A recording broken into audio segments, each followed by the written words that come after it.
Hello guys, welcome back with me again in this channel. On today's tutorial, I'm going to show you how you can create the Add Yours Music Instagram story sticker.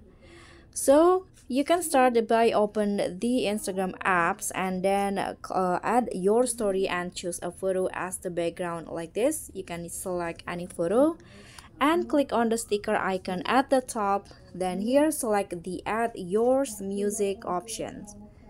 Okay, so this is the add your stickers, add your music.